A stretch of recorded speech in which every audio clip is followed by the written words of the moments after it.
जम्मू कश्मीर के युवा जिन्हें कहीं ना कहीं उम्मीद थी कि सरकार उनके लिए कुछ बेहतर करेगी, क्योंकि जब जम्मू कश्मीर राज्य था तब तो युवाओं को उम्मीद थी कि आने वाले समय में उनके साथ एक अच्छा जो फैसला है उनके हक में वो लिया जाएगा। लेकिन अब जब जम्मू कश्मीर यूटी बना दिया गया है तो उनके जो सपने पूरे होने को थे वो कहीं ना कहीं टूटते नजर आ रहे हैं। जी हां, आप देख रहे हैं द जेके पेजेस, मैं अनुराधा, और एक बड़ी अपडेट के साथ मैं आपके सामने फिर से आपके सामने हाजिर हुई हूं। बात अगर जम्मू कश्मीर की करें तो जम्मू कश्मीर के युवा इस वक्त हर तबके का युवा जो है वो सड़कों पर उतरने को मजबूर हो गया है। कारण है सरकार के फैसले। सरकार आए दिन कोई ना कोई फैसला जो है वो लेती है जो कि युवाओं के खिलाफ हो जाता है और युवा जो है वो सड़कों पर उतरने को मजबूर हो जाते हैं और अपनी मांगों के हक में वो प्रदर्शन करने के लिए सरकार पर रोष प्रकट करते हैं। जी हाँ, आपको बता दें कि सरकार ने हाल ही में एक फैसला लिया है जिसमें कि ये कहा गया है कि 31 अक्टूबर 2019 से पहले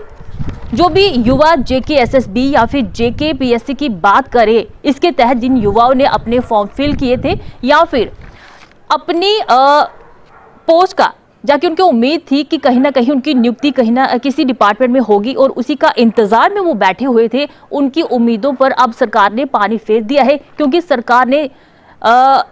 31 अक्टूबर 2019 के पहले जो भी पद थे उसको रद्द कर दिया गया है और ये भी कहा गया है साथ में कि जो भी केसेस पोस्ट से रिलेटेड 2019 से जो भी पोस्ट थी उससे रिलेटेड अगर कोई भी इश्यूज थे जो कोर्ट में पेंडिंग थे उसको भी फिलहाल रद्द कर दिया गया है। और इसमें साफ बात निकल के ये आती है कि अब कोई भी जो उम्मीदवार है या फिर युवा जो है जिन्होंने 2019 से पहले जो फॉर्म फिल किया था उनको अब कोई भी पोस्ट मिलने वाली नहीं है और वो दोबारा जो सरकार अगर आने वाले समय में कोई पोस्ट निकालती है तो उन्हें फिर से वो फॉर्म फिल करने पड़ेंगे और अपनी इंतजार करना पड़ेगा कि उनको कोई पोस्ट है या फिर पद है या फिर उनकी नियुक्ति हो पाएगी। लेकिन इसमें भी अगर हम राजनेताओं की नेताओं की बात करें जम्मू कश्मीर के, जो कि जम्मू का राग अलपते रहते थे और कहते थे कि जम्मू को दर्जा नहीं मिला और फिर नेताओं का एक पार्टी से दूसरी पार्टी का और भी रुख हुआ। मौजूदा जो सरकार है, कई जो जम्मू कश्मीर के जो नेता हैं, स्थानीय नेता जो हैं, उन्होंने मौजूदा सरकार में भी अपने पांव रखा ताकि वो जम्मू की बेहतरी कर सके, जम्मू कश्मीर की बेहतरी कर सके। लेकिन हुआ क्या, वो तो अपने कुर्सियों पे धरे के धरे बैठे रहे और केंद्र सरकार ने चुपके से एक बड़ा फैसला ले लिया जम्मू कश्मीर के युवाओं के खिलाफ। हम इसको खिलाफ ही कहेंगे क्योंकि जब युवाओं की नौकरियां उनसे छीनी जाती हैं तो कहीं ना कहीं बेरोजगारी जो है वो और बढ़ जाती है और बेरोजगारी बढ़ने से एक जो जम्मू कश्मीर पे या फिर किसी भी यूटी की या फिर राज्य की बात कर ले तो उसमें जो आर्थिक संकट भी मंडराने लगता है। और इसी के साथ हम आखिर में यही कहेंगे, आपको एक बार फिर से बताते चले कि जम्मू कश्मीर उपराज्यपाल की बात करें तो उपराज्यपाल सरकार ने एक और अहम फैसला लिया है। युवाओं के खिलाफ जो फैसला लिया है वो ये है कि 31 अक्टूबर 2019 से पहले इन युवाओं ने अपनी भर्ती प्रक्रिया के तहत जो फॉर्म फिल किए थे या फिर अपनी वैकेंसी का या फिर जो लिस्ट निकलने का जो वेट कर रहे थे वो वेट अब वो ना करे तो बेहतर होगा, क्योंकि सरकार ने सभी पोस्टों को रद्द कर दिया गया है और नए सिरे से वो पोस्ट निकालेगी या नहीं ये भी कुछ कहा नहीं जा सकता। लेकिन इसमें ये एक और बात सामने आती है कि अगर सरकार कभी आने वाले समय में वो फिर से पोस्ट निकालती है तो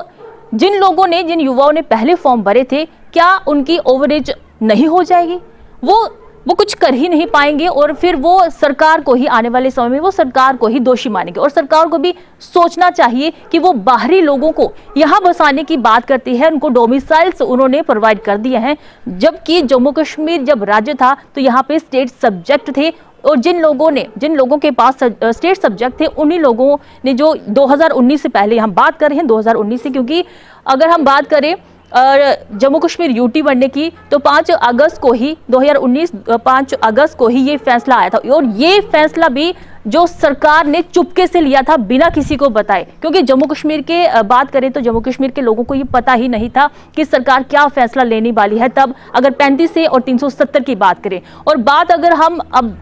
इस फैसले की करें जो सरकार ने युवाओं के खिलाफ लिया है, जो उनकी सारी पोस्टें रद्द की हैं, तो ये भी फैसला जो है ये चुपके से ही लिया गया है। और सरकार ये दामन चोली का जो खेल खेल रही है, ये कहीं ना कहीं आने वाले समय में एक भयंकर रूप धारण कर सकती है, क्योंकि अगर हर युवा सड़कों पर उतर गया तो सरकार को मजबूरन अपना जो रास्ता है या फिर अपना जो फैसला है वो बदलना पड़ सकता है। अगर बात हम बीएसएफ या सीआईएसएफ की बात करें तो वो भी युवा जो है वो आज सड़कों पर हैं, जिनकी सुनवाई नहीं हो रही और सरकार उन पर भी ध्यान नहीं दे रही। और इसी के साथ सरकार ने जो अपने फरमान है, जो आदेश हैं, वो जम्मू कश्मीर पर लागू करती जा रही है। और हम आपसे यही कहना चाहते हैं कि सरकार जम्मू कश्मीर के हित के बारे में नहीं सोच रही और युवाओं को आगे आने की जरूरत है। और इसी के साथ हम आपसे लेते हैं इजाजत, और अधिक इस बारे में कोई अगर अपडेट मिलती है हमें तो हम आपके साथ जरूर साझा करेंगे। इसी के साथ आप देखते रहिए द जेके पेजेस।